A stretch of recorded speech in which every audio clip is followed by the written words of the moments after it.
Once a vital artery of Mombasa's logistics ecosystem, container freight stations are poised for a strong comeback as the Kenya Ports Authority grapples with a sharp surge in cargo volumes.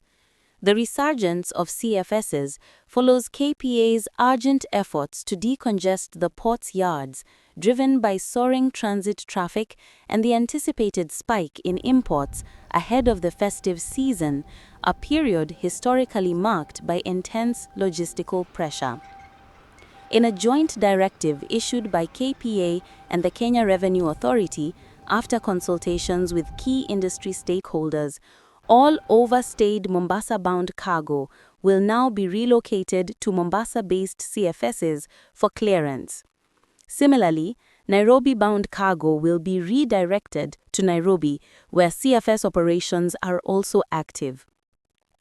The situation bears a striking resemblance to the 2007 congestion crisis, which led to the creation of CFSs as an innovative solution for handling imports outside the main port when Mombasa was struggling with severe capacity limitations.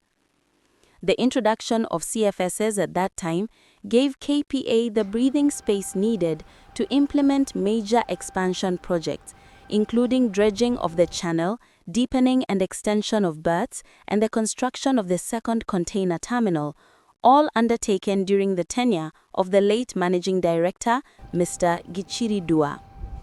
Over the years, these private stations invested heavily in infrastructure and equipment, evolving into a model of efficiency and resilience. By the time the port expanded its capacity, the CFS network had grown both in number and sophistication, creating a robust logistics ecosystem that cemented Mombasa's position as a premier regional maritime hub.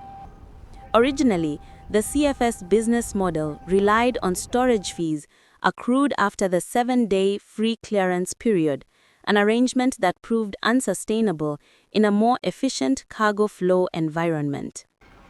In response, KPA encouraged operators to diversify their services and develop tailor-made logistical solutions. At its peak, over 80% of Nairobi-bound cargo was self-nominated by importers, reflecting the high confidence in the CFS system. However, this equilibrium was later disrupted by a presidential directive under former President Uhuru Kenyatta, which required all Nairobi-bound cargo to be transported via the newly launched standard gauge railway to Nairobi ICD in Athi River, a move that significantly altered Mombasa's logistics landscape.